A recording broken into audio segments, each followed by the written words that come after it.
Give God praise. Now, while you're clapping, I know we've already done it, but 34 years ago, our pastor gave God his yes. If you have been touched by at least one sermon, would you clap your hands and thank God for his yes that has changed your life? Sir, you have done this 1,000 times, but today. Yeah, there's a little difference in this seat. All right.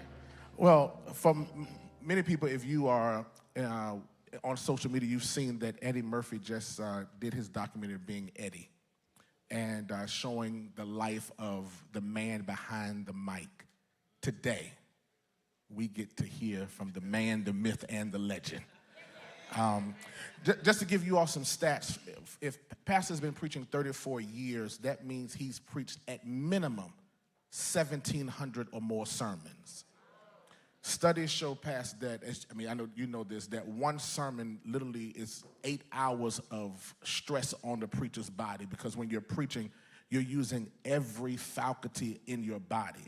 That means you've had more than 14,000 hours of stress on your body. And because I know you put a minimum of 15 hours in on one sermon.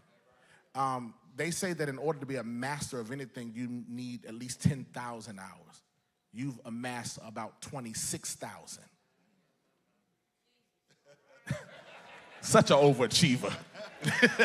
So here's the first question. Every meaningful call comes with a point of tension. And you've shared publicly that you had no plans on doing this. You wanted to go to law school. Walk us through how God stretched your plans beyond what you wanted, and what was the hardest part of the yes? So, long story short, when I got called to ministry, it was in light of a traumatic experience.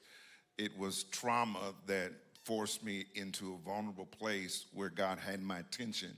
And then I was able to ultimately say yes to God. But one of the biggest challenges about saying yes was not that I wasn't aware that it was a slow-moving tide.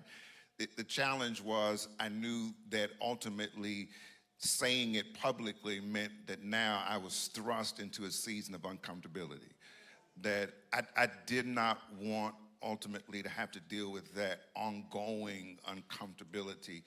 But I finally came to the realization, if I don't, it's going to be a whole lot more uncomfortable trying to run from it. So saying yes to God was the best thing I've ever done in my life. Wow. We're grateful that you said yes. So in that vein, a yes can be spoken in a moment, but as you know, it's lived over a lifetime. And certainly you are educated, Morehouse, Princeton, Colgate. When you could have chosen another path, what has kept you saying yes? Realizing that there's more people impacted by my yes than just me. And I think in a day and age where people are looking for what benefits them, for how am I going to grind and rise and be elevated, that in this particular capacity I understood that there's a whole lot more people tied to what I do than just me. And I had a moment of clarity when I realized how important my yes was, and I have to tie it back to when we went through the biggest challenge of the life of this church, where I realized that me continuing to preach would mean generations coming to fulfill their purpose and their promise. And I can look out in this church today and see some of those faces that remind me that your yes is bigger than you. Wow. If we were in a poetry, that requires 2 snaps, man. That was great. There's this great book. I think you know the author, entitled Stand. I think you know the author. I've heard of it. Great book on leadership.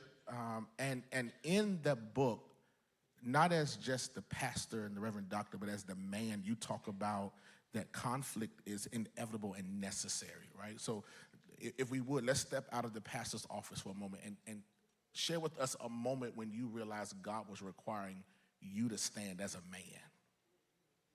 So let me run back to that, because I can step out of the pastor's office, but it was a moment of humanity. Okay. That really revealed that to me, one of the most challenging seasons. Again, many people may not know about what it took for us to get in, the challenge we went through, and in conflict, I came to realize that oftentimes it has nothing to do with you. And so often you find yourself fighting because you think it's about you, and it's not about you. And that's what finally relieved me. But there was a moment, and I've been thinking about this lately, there was a moment where it happened one day where I was like, I'm tired of this, God. This is for the birds. Me having to deal with this kind of pain and burden and not being able to sleep and losing all this weight and feeling so down and empty and everything. And here I am standing up here. And then one day I looked out, and I looked out on a major day, and I saw in the back, I wrote about it in the book, Stand, Learn to Lead Through Conflict. You can find it at Amazon, Barnes & Noble, pick it up at anything.